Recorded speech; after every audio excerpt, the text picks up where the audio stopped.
Salut Sophie Salut Florian. et bonjour à tous, bonjour à toutes, bienvenue dans ce nouvel épisode du Courrier de la Sterne. Chaque semaine, on se réunit tous les deux pour vous parler de notre découverte ornithologique de ces 7 derniers jours.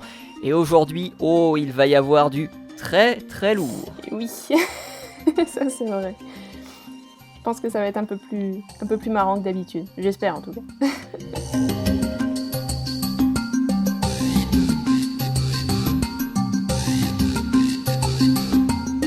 Ah ben, on va voir ça, comment ça va Sophie? Écoute, ça va pas mal. J'étais contente de voir des rouges-queues, tiens, aujourd'hui. Ça m'a fait bien plaisir. Cool. Ouais. Donc, mes petites sorties ornitho de la journée, c'est toujours sympathique. Et toi, Rouge-queue comment ça va? rouge-queue noir ou rouge-queue à front blanc? Alors, c'est le rouge-queue noir ici. Le plus commun. Exactement. Eh ben écoute, Écoute, moi ça ça va va quand même. très bien, ça va très bien. J'ai appris de bonnes nouvelles cette semaine. Ah, Je suis venu avec une étude plutôt récente qui a à peu près 1 mois et demi, qui va parler d'un oiseau que tu connais bien, puisqu'il est africain, c'est l'indicateur ou le grand indicateur. oh là là. Et on va parler de sa relation avec le blaireau. Mais Ah bah c'est attention. un petit peu plus compliqué que ça parce que en réalité, disons que l'étude qui est sortie le 29 juin 2023, étude réalisée le 29 juin 2023, qui a été faite par Madame Jessica van der Waal et son équipe, qui se posait la question de savoir si les indicateurs, qui sont des oiseaux africains qui font partie de la famille des pisciformes, Mhm. avaient des relations avec les blaireaux. Quand on parle de relations, bien sûr, on parle de relations d'interaction, des interactions entre ces oiseaux. Alors, on sait que les indicateurs ont des relations avec les humains. Il y a Mhm. des tribus africaines, et notamment en Tanzanie, qui justement utilisent ces oiseaux pour pouvoir trouver du miel. Donc l'oiseau avertit le chasseur-cueilleur qui se promène dans la savane. Le chasseur suit l'oiseau. Le chasseur s'occupe de récupérer, d'éventrer la ruche. Et l'insecte, lui, n'a plus qu'à se nourrir des larves qui sont à l'intérieur. L'indicateur plutôt que l'insecte, du coup. Ah pardon, j'ai dit l'indicateur. T'as dit l'insecte qui allait se nourrir des larves. Donc c'est pas Ah oui, grave, on a effectivement, compris. ça n'a plus beaucoup de sens. Bref, retenez que l'oiseau, il se nourrit d'insectes donc, et non pas l'insecte se nourrit d'oiseaux, ce qui n'aura aucun sens. Et que pour ça, il a besoin d'un humain. Et donc, les scientifiques se sont posé la question de savoir si il existait une relation identique à celle que l'on a, mais avec des blaireaux. Donc, pour ce faire, eh bien, les scientifiques sont allés dans divers pays d'Afrique. Ils sont allés principalement en Tanzanie, mais ils sont également allés au Nigeria, au Ghana, au Cameroun, et on les a également retrouvés en Afrique du Sud, pour justement discuter avec ces gens-là, voir s'ils avaient vu ce genre d'interaction dans la nature. Et la grande majorité des gens n'ont rien vu qui pourrait faire penser à une interaction dans la nature, et même la grande majorité d'entre eux ne croyaient pas à ces interactions, à l'exception de la Tanzanie. La Tanzanie qui est notamment connue pour le vivier du peuple Hadzabe, je ne sais pas si je prononce bien le nom, qui justement a l'occasion d'entretenir une relation plus ou moins interdépendante avec l'oiseau. Et pour eux, ils avaient déjà observé ce genre de phénomène et voilà, c'était pas Hmm. documenté, mais ils avaient dit oui, il y a effectivement des fois on a vu l'oiseau et puis le mammifère se réunir, mais sans donner de véritable, comment Hmm. dire, de véritable schéma de recherche. Eh oui. Donc du coup, les scientifiques, ils ont dû hypothéser je ne sais pas si ça se dit. Faire l'hypothèse. Exactement, faire l'hypothèse de comment se passait cette relation entre le blaireau et l'oiseau. Donc, ils ont fait dans leur étude un graphique qui tient en 6 petites cases où l'oiseau appelle le blaireau entend l'oiseau, suit l'oiseau qui l'amène par la suite à la ruche, et exactement comme c'est le cas avec l'humain, le blaireau éventre la ruche et l'oiseau se nourrit des larves d'insectes et non pas les insectes se nourrissent de l'oiseau, ce qui n'a aucun sens. Sauf que, comme je l'ai dit, c'est hypothétique. C'est-à-dire que en absence de véritables preuves, les scientifiques ont dû imaginer ce qui pouvait se passer.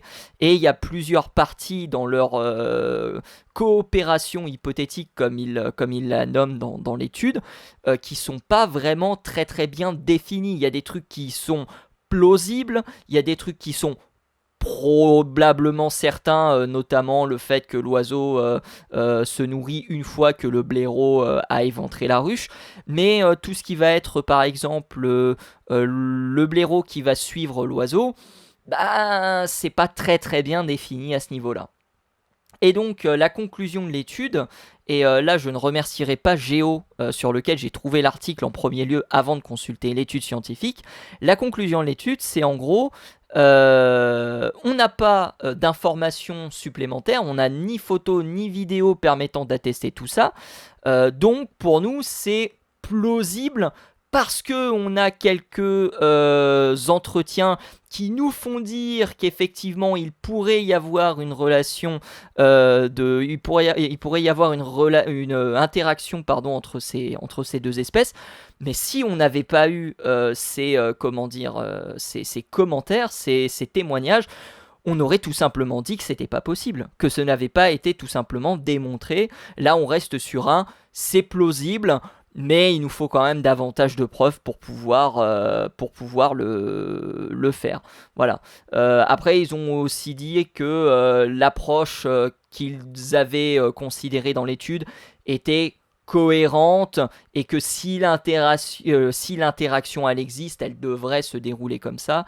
Et ils insistent aussi sur le fait que cette interaction ne soit pas globale en Afrique, mais plutôt cantonnée à une région géographique précise, comme par exemple la Tanzanie, là où ont été justement vus, entre guillemets, où les témoignages ont été les plus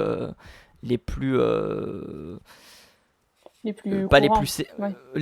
Pas les plus certains, mais en tout cas les plus significatifs concernant cette interaction. Alors que Géo, dans leur article qu'ils ont écrit eux à la suite, disait voilà, la relation elle se passe comme ça, c'est prouvé. Oui. Alors que non, la conclusion de l'étude c'est en l'absence d'entretien avec des communautés de chasseurs de miel, nous aurions tiré une conclusion différente en raison de la difficulté d'observer les interactions naturelles entre les blaireaux et les indicateurs. Voilà. Donc l'étude, là je vous traduis l'une des dernières lignes de l'étude, mais ça veut bien dire ce que ça veut dire, c'est plausible, mais c'est pas confirmé. D'accord, oui, c'est intéressant de le rappeler parce que c'est vrai que, bon, faut rappeler que le témoignage, c'est quand même le niveau 0 de la preuve, hein. C'est-à-dire que normalement, vous n'utilisez pas ça dans une publication scientifique, à part dans certains cas très précis, mais vous n'allez pas utiliser du témoignage pour baser votre argumentaire scientifique. Vous allez utiliser des preuves qui vont être, en l'occurrence pour ce truc-là, ça peut être des preuves photographiques, ça va être des vidéos par exemple, pour vous dire voilà, j'ai effectivement, ou alors dans ces cas-là, c'est le scientifique lui-même qui va observer le comportement, qui va venir le rapporter, le décrire, etc. Et c'est pour ça que, me permets de te couper, c'est pour ça que lorsque vous faites une observation, vous, en tant qu'ornithologue amateur ou professionnel, tout dépend, et que vous n'apportez pas de preuves, photos ou vidéos, on ne peut pas valider votre expertise, même si elle est très bonne, du fait que vous ayez vu tel ou tel oiseau. Il faut vraiment une preuve, entre guillemets, qui certifie votre observation, sans Ouais. quoi on restera sur un c'est possible. Moi, je pense que ça t'est déjà arrivé, Sophie, d'observer une espèce dans la nature de loin. Tu te dis, ah tiens, ça me rappelle un oiseau, Oui, la oui. première fois que je le vois et tout. Et t'es pas sûr parce que bah t'avais pas les jumelles à ce moment-là, ou t'avais pas pris l'appareil photo, ou ce genre de choses-là. Ah oui, oui. Et puis il y a tellement de raisons qui peuvent faire penser qu'il s'agit d'un oiseau plutôt que d'un autre. Oui. Donc c'est aussi pour ça que il est très difficile, lorsque les gens nous parlent en disant ouais on a vu tel oiseau, on en est certain. Malheureusement sans preuve, c'est comme ça que fonctionne la science, hein, en Et tout oui, cas la science de l'ornithologie. Si vous n'avez pas de preuves, malheureusement on ne peut pas vous croire, même si vous c'est êtes les ça. meilleurs dans votre domaine. Bah, c'est pas qu'on vous croit pas, c'est que pour écrire un article et pour avoir vraiment une base solide en science, il va falloir des preuves plus solides que juste machin chose a vu tel truc Hmm. à tel endroit. Non, ça suffit pas. C'est comme sur une scène de crime, hein, vous avez besoin d'avoir des preuves et ce sera pas juste. Vous pouvez avoir des témoignages à condition qu'ils se recoupent, mais généralement on va quand même préférer des preuves matérielles ou des preuves photographiques ou des trucs comme ça. Parce Tu, que tu avais fait une vidéo sur les oiseaux en Australie, qui provoquait des incendies. oui, Ça reste encore, par exemple, hein, à démontrer, parce que on n'a encore aujourd'hui aucune preuve formelle de ce qui a été observé, ni preuve photographique, ni preuve vidéo. On a juste des témoignages, ah non, non, on a mais on des... Non, non, on a. a des vidéos de ces oiseaux qui récupèrent des brindilles enflammées et qui les Mais on posent n'a sur les pas de trucs. vidéo, je me permets de clarifier, d'oiseaux qui mettent volontairement le feu au départ, hein, pour. Bah, disons qu'ils C'est, transportent c'est des brindilles enflammées dans leurs pattes. Alors après, bon, on interprète ça comme on veut, mais pour moi, quand tu transportes un truc enflammé, c'est que clairement tu as l'intention de le poser autre part derrière. J'avais discuté avec l'auteur de l'étude de 2017 qui disait que ça manquait encore de preuves vraiment solides pour Mhm. vraiment considérer ça comme un véritable comportement.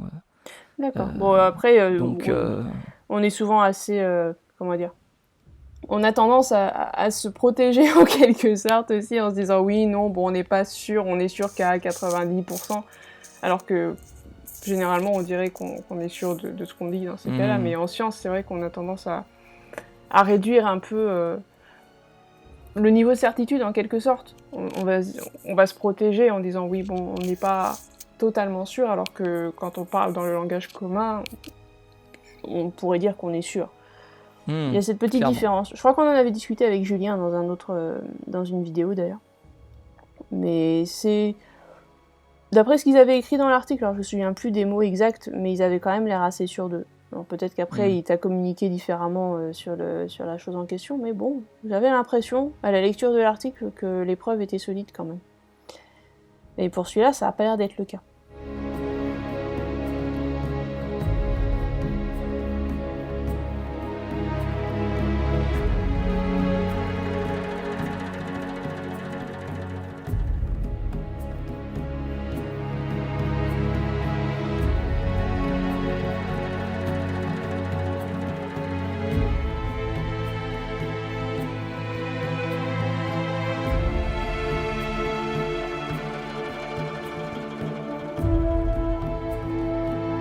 En tout cas, il y a un truc qui est certain maintenant, c'est que les piquets anti-oiseaux servent pour les oiseaux à faire des nids. Alors, comment ça? Explique-nous comment fonctionne ce truc. Euh...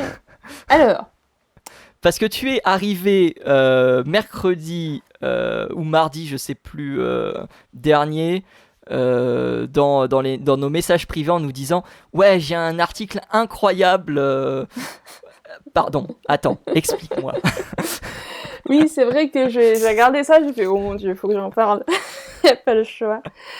Alors, bon, ça a fait le tour d'internet, donc peut-être que vous êtes déjà au courant, parce que c'est quand même quelque chose d'assez incroyable. Je pense que tout le monde est au courant que, notamment dans les gares, si vous allez en région parisienne ou un peu partout en France, vous avez des sortes de pics qui sont installés sur des panneaux, sur des poteaux, sur les tableaux d'arrivée des trains, par exemple, ce genre de choses. Sur des murs, oui, j'en ai vu à Voilà. Austerlitz, justement. Par exemple. Et donc ces piques-là, eh ben, elles sont faites pour empêcher les oiseaux de se poser là, et notamment les pigeons, parce que ça fait des dégâts après. Hein. C'est sûr que quand vous avez beaucoup de pigeons, comme à Paris, au fur et à mesure, on en a un peu marre de nettoyer après eux. Et donc pour éviter ça, on met ces piques qui sont censées être anti-pigeons, anti-oiseaux en règle générale. Et ben il y a des oiseaux qui se sont dit, et si on les utilisait pour faire un nid? Donc, je vous redis le concept, hein, ces piques sont quand même faites pour empêcher les oiseaux de se poser là-dessus. Des oiseaux ont pris le truc à l'envers, et ils les ont utilisés non seulement pour se poser là, mais en plus pour faire des nids. Alors là, quand même, on est sur un retournement de situation. C'est hallucinant, c'est hallucinant. Moi, j'ai trouvé ça génial. Alors, ça nous vient des Pays-Bas, de Rotterdam. Et c'est une petite étude qui a été faite donc, au Muséum d'histoire naturelle à Rotterdam et du centre Naturalist Biodiversity. Et donc ils ont trouvé la première fois une espèce de nid. Alors il était fait celui-là, je sais pas si vous connaissez un petit peu, c'est des trucs aussi anti-oiseaux, mais là ça va être plus des choses qui sont coupantes. C'est pas des pics pour le coup, c'est des sortes de parties métalliques qui vont être très coupantes, qu'on va pareil mettre sur le haut des panneaux, de ce genre de choses, pour éviter que les oiseaux ne se posent dessus. Et donc ça a été placé dans un arbre, et en fait c'est des pies qui se sont fait un nid avec jusqu'à à peu près 1500 morceaux de ces espèces de trucs en ferraille qui sont censés empêcher les oiseaux de se poser. Ça fait à peu près 50 mètres de trucs anti-oiseaux. Parce que ça se pose en ligne, hein, c'est des sortes de longues lignes avec des pics dessus. Et donc, si vous calculez la totalité de ce qu'il y avait dans ce nid, ça fait à peu près 50 mètres de ces lignes de pics qui ont été utilisées pour construire le nid. Mais... c'est quand même incroyable. Alors, on ne sait pas si les oiseaux ont décidé de prendre ça pour protéger les petits qu'il y avait dans le nid des prédateurs qui pouvaient peut-être arriver, on ne sait pas, c'est possible. Ou s'ils les ont utilisés simplement parce que c'était pratique. Et que finalement ça tenait bien les autres branches, parce que quand vous intercalez des branches entre ces pics, ça les maintient plutôt bien, hein, ça fait une bonne construction, bien solide. Voilà, donc c'est intéressant. Et alors, en étudiant ça, ils se sont dit, tiens, c'est quand même un phénomène intéressant, est-ce qu'on pourrait étudier le problème un peu plus? Ils se sont aperçus que c'était pas seulement les pics qui utilisaient ça, il y avait plein d'autres oiseaux, notamment des pigeons, qui en fait, au lieu d'être embêtés par les pics, par exemple, qu'on a posés sur les panneaux pour empêcher qu'ils se posent, certains pigeons avaient décidé de laisser les pics où ils étaient et d'intercaler entre les pics en question des branches pour se faire un nid. Et donc, ce qui leur permettait non seulement d'avoir une base solide pour construire leur nid, mais en plus, ça leur simplifiait quand même la tâche parce qu'ils n'avaient pas vraiment à intercaler eux-mêmes les trucs, il suffisait qu'ils les glissent là et puis ça tenait tout seul. Et donc là, on se rend compte quand même que finalement, ce qu'on utilise pour les empêcher de se mettre là, c'est les encourage. Je trouve ça... Moi, j'ai trouvé ça absolument génial. Et si vous voulez chercher un peu plus, il y a plein d'autres choses qui sont utilisées par les oiseaux pour faire leur nid, notamment en ville, parce que ils vont trouver des branches et des morceaux de feuilles, etc. Mais en ville, on a aussi tous nos déchets, et tous les trucs qu'on laisse traîner un peu dans les poubelles ou sur le sol, qui vont être utilisés pour faire des nids. Et j'ai déjà vu pas mal de nids, moi-même, quand j'en ai ramassé, avec des fils, par exemple, vous savez, le lien qui sert à attacher les poubelles quand vous les fermez après. Et ça, pareil, c'était tressé avec le reste des feuilles et des branches et des plantes qui faisaient, par exemple, une petite coupelle pour un petit passereau. Des bouts de plastique divers et variés, des papiers de bonbons, des trucs comme ça. Donc tout ça, maintenant, est utilisé dans les nids des oiseaux en ville. Et c'est un peu triste en un sens, parce qu'on se dit que, ça veut dire qu'ils ont aussi accès à énormément de déchets, finalement. Mais d'un autre côté, on peut que saluer, quand même, leur capacité d'adaptation, hein, parce que là, quand même, je vois que ça. Ah, mais c'est... à notre monde actuel. C'est absolument génial. C'est démentiel. Mais je disais, Le monde des oiseaux et le monde des humains, c'est une partie de poker menteur. C'est on trouve un truc et les oiseaux arrivent toujours à trouver une parade à ce truc. C'est terrifiant. Je ne sais pas jusqu'où ils iront, mais c'est terrifiant. Alors, on rappelle quand même que la pie fait partie des corvidés, hein, donc c'est quand même une des familles d'oiseaux qui contient des spécimens particulièrement intelligents parmi les oiseaux, qui sont capables de réflexion, de certains comportements qui peuvent être proches du jeu chez les mammifères par exemple, voire même qui sont du jeu. Voire même qui sont du jeu. Voilà, complètement. Et c'est juste qu'on ne le comprend pas forcément très bien encore, mais bon, on arrive à l'identifier petit à petit. Et ces oiseaux-là ont une capacité d'adaptation incroyable. Donc je devrais plus m'étonner de ce genre de choses. On se dit qu'au bout d'un moment, on a tout vu. Eh ben non. Ils arrivent encore à nous étonner. C'est tellement ça. Moi, c'est vraiment l'étude l'année dernière sur les cassicans flûteurs qui retirent les caméras.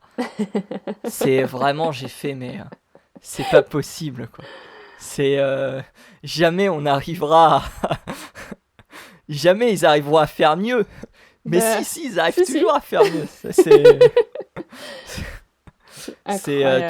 Tu poses un parpaing sur une poubelle, le cacatoès te dégage le parpaing et ouvre la poubelle. Oui. Oui. Ils sont fatigants. C'est vraiment. Je voudrais pas être à la place de certains scientifiques qui les étudient. Ils ont une capacité d'adaptation incroyable. Je pense actuellement à Agatha qui peut-être nous écoute. qui a dû halluciner lorsqu'elle a sans doute lu ce qui est sorti récemment, quoi. Enfin, il y a pas de mots, ils sont trop forts. Point faible, trop fort. C'est terrible. C'est ça. Ah là là là là là là. Non, mais je sais pas ce qu'ils vont nous trouver la prochaine fois. Je sais pas. Mais en tout cas, si vous avez le temps, cliquez sur le lien qu'on vous mettra dans la description. Parce que c'est l'article. Bon, alors il est en anglais, mais vous avez les photos du nid dedans. Et franchement, ça vaut le coup. Bien sûr, toujours les sources qu'on vous fournit dans l'émission. Et si jamais on oublie sur un épisode de vous les fournir, n'hésitez pas à nous le signaler en commentaire ou directement sur notre page Twitter. Mais évidemment, tout ce que l'on dit dans l'émission est sourcé et ces sources, vous les retrouvez en lien, bien sûr. Et oui. Ah là là là là là là là là là là. Qu'est-ce qu'ils vont nous inventer ? Ah, mais bientôt, ils vont nous inventer un bateau ou je sais pas, Bon, ils en ont pas besoin, ils ont des ailes. Sinon, ils l'auraient peut-être déjà fait. C'est vrai. Alors, en un sens, certains oiseaux d'eau qui transportent les enfants, ça peut être quand même des petites embarcations. Ah là là là là. Pourquoi pas ? Oui, c'est des bateaux, en un sens, c'est vrai. En attendant de savoir ce que les prochains MacGyver vont nous inventer, c'est la fin de cet épisode du Courrier de la Sterne. Merci beaucoup Sophie pour cette découverte fantastique. Merci beaucoup pour cette découverte fantastique. C'est pas de moi. C'était chouette. C'est vrai. On te retrouve évidemment sur Entracte Science, bien sûr, pour parler d'oiseaux, mais pas que. Et nous, chers auditeurs et auditrices, on se retrouve la semaine prochaine pour un nouvel épisode du Courrier de la Sterne. En attendant, vous pouvez nous retrouver sur Twitter et vous pouvez nous retrouver en podcast sur YouTube, sur PodCloud, sur Spotify, sur Deezer, sur Google Podcast, sur plein de plateformes. N'hésitez pas à aller consulter tout ça. À la semaine prochaine. Salut à tous, salut à toutes. Salut. Et si vous voyez des oiseaux qui, par hasard, utilisent des piquets anti-oiseaux pour fabriquer des nids, contactez-nous. On veut les photos. Salut à tous.